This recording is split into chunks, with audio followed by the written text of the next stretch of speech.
உங்களுக்கு ஒரு விஷயம் தெரியுமா? நேற்று நைட்டு நம்ம பக்கத்து வீட்டில் இருந்த ஷீலாக்கா குடும்பம் நைட்டோட நைட்டாக வீட்டை காலி பண்ணிட்டு போயிட்டாங்கக்கா. உங்களுக்கு தெரியுமா? அப்படியா? ஆமாம், நேற்று நைட்டு கூட அவங்க வீட்டுக்கிட்ட ஒரு லாரி ரொம்ப நேரமாக நின்றுக்கிட்டே இருந்தது. நான் கூட என்னடான்னு பார்த்தேன். பார்த்தா காலி பண்ணுறதுக்கு தான் வந்திருக்கோம் போல்.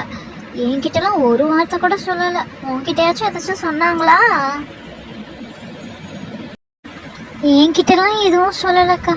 எனக்கு தெரிஞ்சா நான் ஏன் உங்ககிட்ட வந்து கேட்க போகிறேன்? நான் உங்களுக்கு எதுவும் தெரிஞ்சிருக்குமோன்னு நினச்சி கேட்கலான்னு தான் வந்தேன்க்கா. சரி சரி. அப்போ அவங்க யார்கிட்டையுமே சொல்லாமல் காலி பண்ணிட்டு போயிட்டாங்க போல்.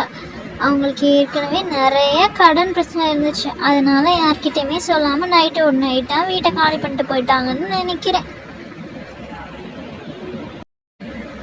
ஐயோ அக்கா, இப்படிலாம் பேசாதீங்கக்கா.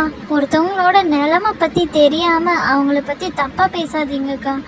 நாளைக்கு நம்மளும் இப்படி வீட்டை காலி பண்ணிட்டு போகிறப்ப நம்மளை பற்றியும் அக்கம் பக்கத்தில் இருக்கவங்க கடன் தொல்லையால் காலி பண்ணிட்டு போயிட்டாங்கன்னு தான்க்கா பேசுவாங்க.